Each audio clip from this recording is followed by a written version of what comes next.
All right, everybody. Welcome to a special edition of the Tuesday show on Monday. I mean, technically speaking, it is Tuesday for a lot of people. It is Tuesday for all of our people overseas. Yes, and I have a very special guest with us here today. David just got back from Kuwait. He's tired, and so I have brought on Mr. Michael P. Rossington. Thank you so much for having me here. You know, I'm always willing to fill in for David. I know it's kind of a trend here, but it's fun. One day I'll be here when all three of us are here. Right. And your word on the street from you was that David missed his flight back. Well, yeah, David, opted. That's why I'm upset that you told me that, because I thought what had happened was that he missed his flight so that he could stay in Kuwait longer and maybe handle some business out there. But I guess he just, He missed the flight. He wanted to attend some more events. That's what I thought. Going on in Kuwait. That's what I thought. And then I'm mad that David tweeted. He said, "No, I'm actually here. I can come back whenever I want." So I was like, "Okay, never mind then. All right, he's back. He's back, man." Oh, okay. Yeah, no, but I mean, obviously he's really jet lagged right now, yeah, and he's course. super tired. So he had a good time out there in Kuwait. So I've had to go with my. I mean, I had. Whoa! Look, so well, why the size? I mean, I had two other people that I wanted to get here. Okay. But you were my fourth choice, Mike. Oh, Jesus Christ, James! Jesus Christ! Is this our level of friendship now, James? Can we be a little more professional, come on. James? You know I love you, Mike. You know I love you. My God, man. But so James Chen with the original jokes. Yeah, I know. So you haven't heard that one before. I've never heard that in my life. You haven't seen any of those jokes referenced the at all. originality here. Yeah. Good God. But I mean, also another thing too. I mean, obviously he's getting used to the jet lag coming back, and then I'm actually flying out tomorrow, so I won't be around. Where are you going? I am going to Arizona for a wedding. Oh, so I am actually going for a wedding, which explains why I couldn't make it to ECT. I can't go to UFGT and such because I have to take a lot of vacation time, and I'm a groomsman, and so like I have to. James Chen will be looking his best. Yes, exactly. I'll have my tux on in Arizona and such like that. So unfortunately, there's not going to be any show tomorrow. So we're doing the Tuesday show today. Okay. And like I said, for most of the world, it is Tuesday already, so it's appropriate. Yeah, no, it's good idea. It's good. Good idea. Don't worry about it. So I mean, let's talk a little bit about the goings on of the FGC, shall we? Please. As the FGC turns, as it always ends up so interesting here. Delve right into it. Get into the nitty gritty of the FGC. So obviously, one of the main things that happened this last weekend was East Coast Throwdown took place. And this was, of course, a Capcom Pro Tour ranking event. That's right. So there was some points on the line for the players there. And they played a lot of different games in there. I mean, let me see. 1, 2, 3, 4, 5, 6, 7, 8, 9, 10, 11, 12. Like 13 games there. I can't say anything. I'm about to say something offensive. I mean, of course, I keep it real, and it's going to be real talk, but I'm a little... I got to reserve myself. Why is that, Mike? Don't worry about it. Okay. No, I mean, But there was a lot of fun stuff going on there. So let's talk about Street Fighter 4 Arcade Edition, since that's the one with the Capcom Pro Tour points. Yeah. That one. So a lot of interesting storylines going in there. Let's go through the top 8 first. Please. So first place was Ricky Ortiz. I almost sent Ricky a text message on Saturday. Saying congratulations on your first place. Are you serious? And you can check our logs. I have sent him that message a few times in his tournaments where I'm just looking at it. I was like, dude, nobody's going to beat you.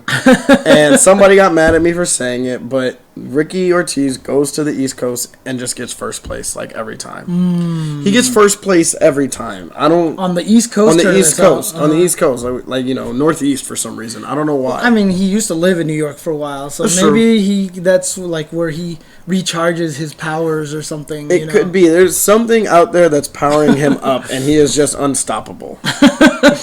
Well, nobody stopped him here. He did not even lose. He went I think he was in winner's bracket in grand finals, and I don't think Zeus beat him. Right. So But Zeus did get second place. Shout outs to Zeus. Pie Zeus. Yeah. Using that low tier Vega. You know what I'm liking? I'm happy that Zeus got a chance to feel the difference between Justin and Ricky's playstyle. Because it is night and day. Yeah. You know, he beat Justin. Yeah, he beat Justin. And he probably thought that's probably all I need to do when I play against Ricky.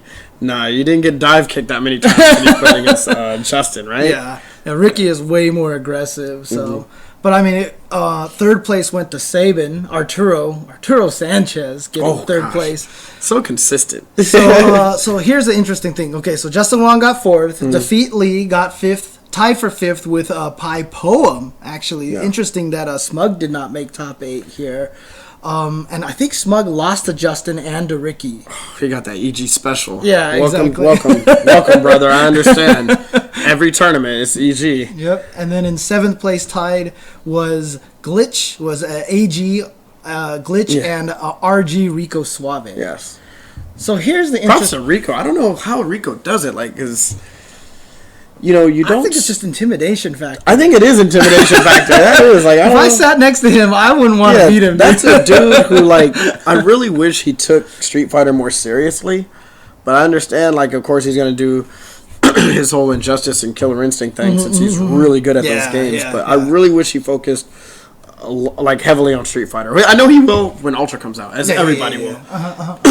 We got a bunch of intermission games out there right now. Yeah. Oh, I said that. The story that I want to talk about here for this top 8 is the lack of Sanford Kelly. So Sanford Kelly chose not to enter the Street Fighter 4 tournament because he's tired of beating down all the EG boys and he wanted East Coast to step up their game and see if anyone could protect the East Coast. Right? Now, I mean, okay, a lot of people are giving him a lot of flack for this, right? But what I'm hoping is that by giving these results here, Zeus eliminating Justin Wong, Sabin, Arturo getting third place, East Coast did a pretty good job here. So, well, East Coast, how many West Coast went? Justin, Ricky. I don't know. Like, is that it? Well, see, the thing is, like, I know he's counting K-Brad as part of the I know. Right? He's trying to count the EG boys. I understand that. I'm trying to think of what else, but for the most part, I mean, it's Ricky and Justin, right? Yeah. But you would imagine if you looked at it on paper that Ricky and Justin were probably going to play Rufus Mirrors in grand finals. Yeah. Right?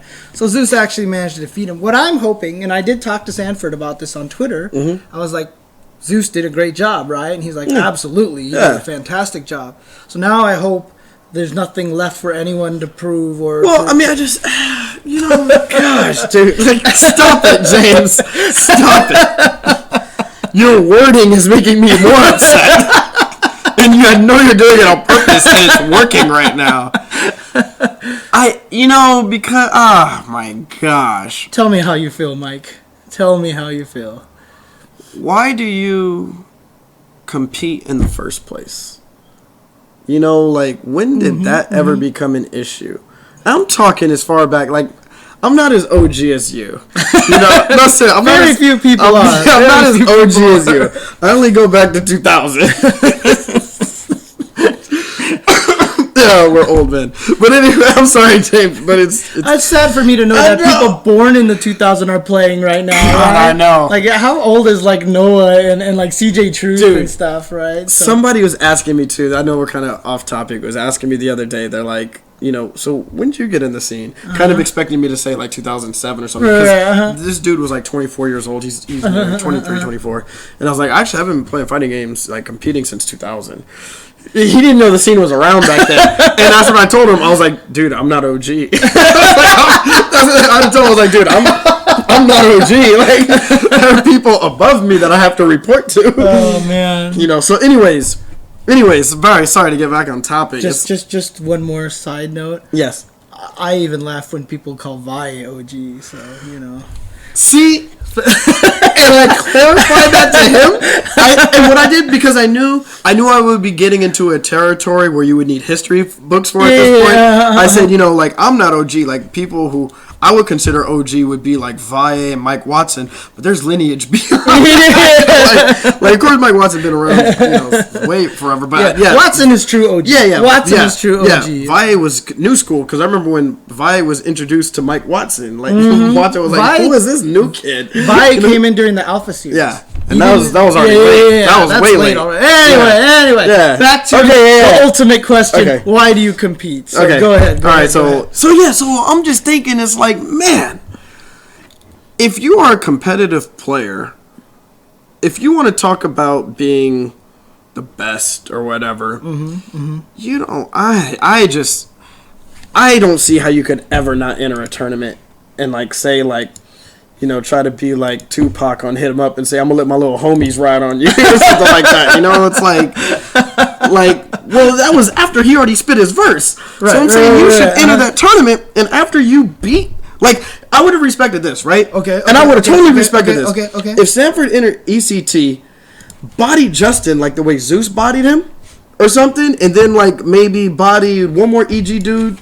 Could have been K-Brad, could have been Ricky, whatever. Doesn't. And then if Sanford just stood up there and was like, you know what?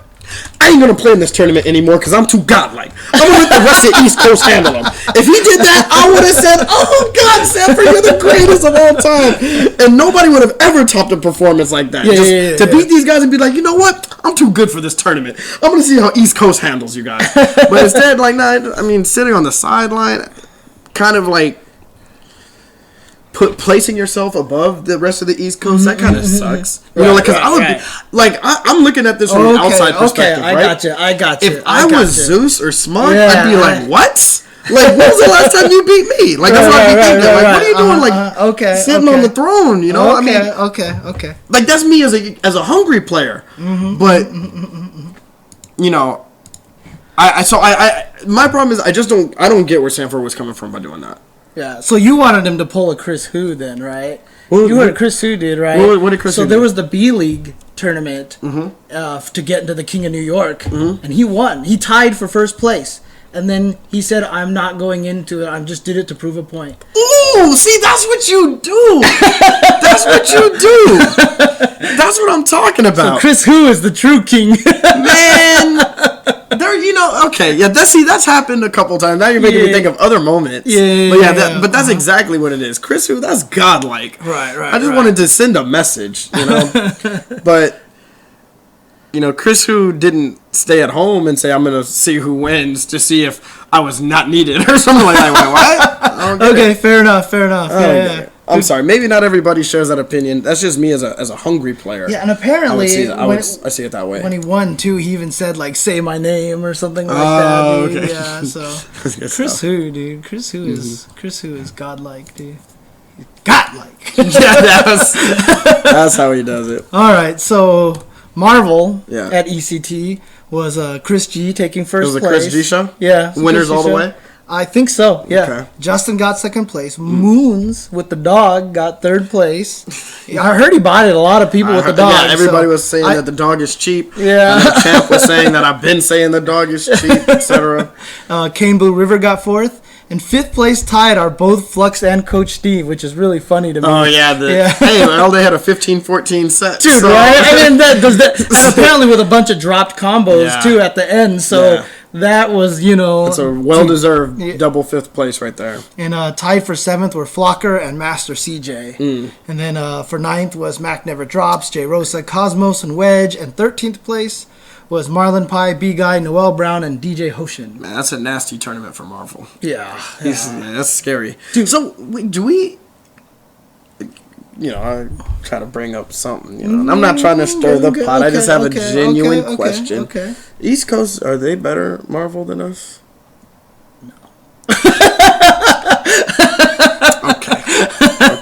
I don't know. You let me. See, the worst thing is now they're all gonna get mad at me. Hey, I was asking a question. You provided an answer, and I was just wondering. The swingers code. Like, didn't you see? Was it Boys in the Hood? Now one of us is gonna get shot. Now, right? Hey, that's what it is, man. That's what it is. You asked the question. Now I'm the one who's gonna get shot. I had an answer. But I mean, it's tough to say, but I mean, to be honest with you, the interesting thing that happened to me, for me, was that the upsets Like Ray didn't make it out of pools and all sorts of. Who did he lose to? He lost to. I think he lost to a Morgan Doom team, and then he lost to another team. I don't remember which one it was. That dude had to be mad. Right. See, he had to be mad. I was actually hoping, that David was here because I'm going to ask this question, and I already know the answer coming from you, right? So, okay, so I'm going to say this. So, with all the upsets that happened in Marvel, right, this to me can mean one of three things, right? Okay. So, one, it could mean that a lot of the top players are getting a little too complacent. Ooh. Okay, so that they're just like, you know what? We're gods. We're the closest to being the gods or whatever. So we're amazing at this game, and so they're not quite. I love when people have that mentality. You know why? You know why, James? Why? Because that's why I still sneak in and do so well at tournaments. Because everybody starts feeling themselves and thinking they're gods, and then I touch them. Okay, but go ahead. Okay, so you kind of agree with that one, right? Yes, I do. Okay. So the second one could be that maybe all the shells, like Virgil and all the Virgil May Cries and the Zero May Cries or whatever like that. Not Virgil May Cries, Zero May Cries, and all the shells that we've been getting used to aren't as good as we think, and that these people coming up with these crazy teams are actually surprising everybody. No. James, this is where I think you're wrong. Okay. I don't think it's that those teams are not as good as we think. I think it's that players that are picking those teams are not as good as they are, and they're relying more on the characters than actual player skill, which is why Filipino Champ, Chris G, and Justin Wong are so consistent because they're actually good players and really good at the game. That's what I think it comes down to. Interesting. Okay. So people are getting blown up because they're like, oh shit, I don't understand. I have the Magneto. I have the Zero. I have the Virgil. Why did I lose? It's like, you're actually maybe just not that good. Okay. Well, here's the third option. Yeah, and it's so good that I can say that since I'm not a Marvel player. Right? I can say that. Well, say whatever you want about me at Marvel. You're right. You are better than me. But I'm going to keep it 100. Okay. All right, so the third option. The third option is the game is ass. It is as random as everybody says it is. Whoa! So, because I knew you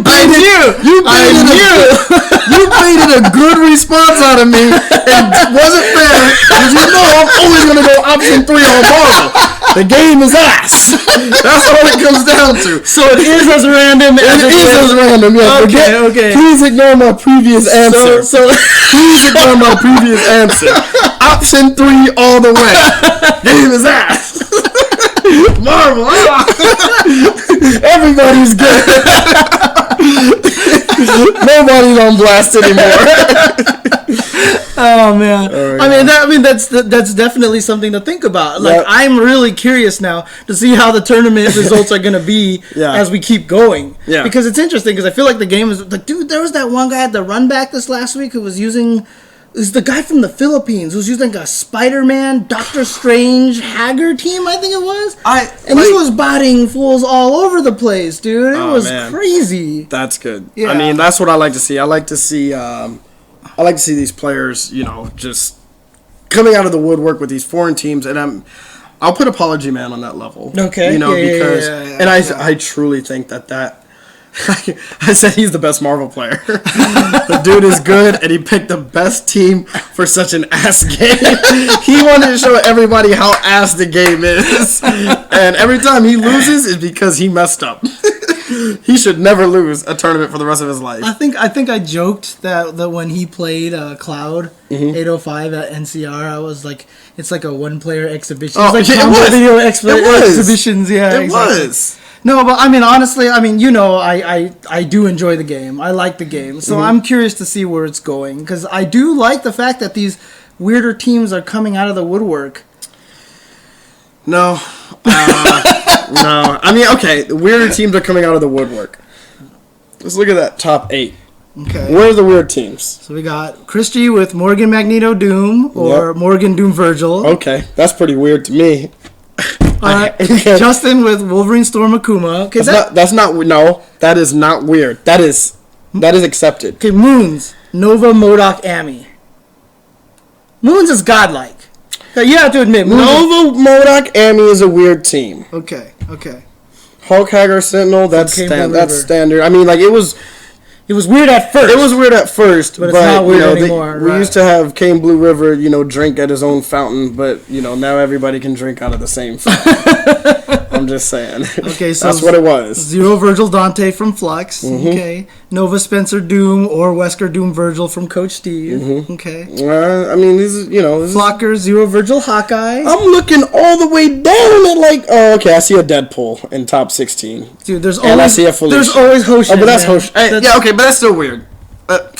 Gosh, I wish you would drop Felicia. Yeah, I know. As a Felicia user, I agree. So, but nah, man, there's no weird teams do not exist. Okay, it's you're gonna get a fluke one. That's it. You're gonna get one. You're gonna get. Yeah. So, in other words, you think that the only reason why the results are consistent are because Champ, Justin, and Chris G are so strong. Yep. That they're the consistency. Yeah, ones, that's right? what it is. Yeah, they're always up there because they PR are really Rog good. As well, mm-hmm. Right? Yeah, PR Rog too. And Flocker. These too, are right? these are dudes that know how to play Marvel. Okay. They embrace the game for what it is, and they are always up at the top. Always. Okay. So. Yep. All right.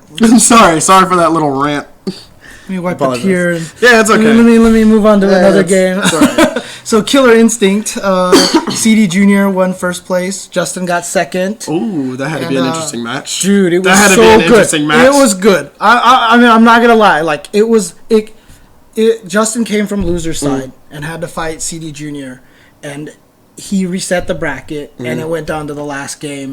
Last round, both of them had tiny bits. So it was actually really exciting. Yeah. It was really hype. Rico Suave got third. Chris G got fourth. And those are pretty much the top 3 Killer Instinct players. Right. Oh, well, Grims. I'm sorry. Right. Grims is supposed to be up there somewhere. We haven't had Grims play CD Junior and Rico Suave yet, I don't think. So I'm really curious to see how that's going to go. Right. But yeah, and then 5th was Weaponer and Paul B. 7th was Crusher and Oni. In Injustice, Jupiter won with Martian Manhunter. Sonic Fox got second with Batgirl. Third was Revolver with Lex Luthor. Wow, Lex Luthor. Whoa, okay. And Darth Arma got 4th with Batman. Tied for 5th was Rico Suave. Dude, I told you, like that dude. Well, he got top 8 in every game he entered. That's impressive. But I said, I wish he would. I respect that he's focusing on Injustice and Killer Instinct, but I can't wait till he comes back to Street Fighter. Dude, Ultra, man. So maybe he'll go for it there. But Rico Suave and Honeybee tied for 5th. Zyfox and Grr tied for 7th. Lord Knight won Blaze Blue, Chrono Phantasma with Kokonoi. I mean, that's probably all that needs to be said. And Kane Blue River won King of Fighters. Yeah, he beat DJ Hoshin. Blue River. And Flocker got I didn't even know Flocker played this game. Well, there you go. That's why he's one of the guys, right? Because he's good at fighting games in general, right? So. Oh, and did you see the DOA announcement that they had at ECT? No. So basically, they're at the Fall Classic. They're basically doing their own Capcom Cup. Yes. So a couple of events. Yeah. So a couple of events are going to be seeding events for Dead or Alive Ultimate at the Fall Classic. So there's going to be 8,000 pop bonus added to that. So top 6 payout. Yeah. So shout outs to Team Ninja for shout outs to Team Ninja. I love Team Ninja so much. Like I really hope that the stuff that they work on, they really just come out and blow up to what they deserve to be because of the good people over at that company. You know what? I mean, the one thing that I'll say about what Team Ninja did, I still remember when DOA 5 Ultimate came out, one of the first things that I saw about the game was on the title screen, there was news about an upcoming tournament. Yep, it was right after we talked about it, right? Oh yeah, Remember that? That's right. I think we DOA listens. The community listens. Exactly. Or the people over there listen. Yeah, so that was actually really cool. So I was happy to see that. But then, of course, there was a couple of extra exhibitions. But I mean, obviously, there was 2 main little bits of drama that happened at ECT. But let's talk about that after we take a quick break. Okay, cool. We? Yeah, absolutely. All right, so we'll be right back, guys.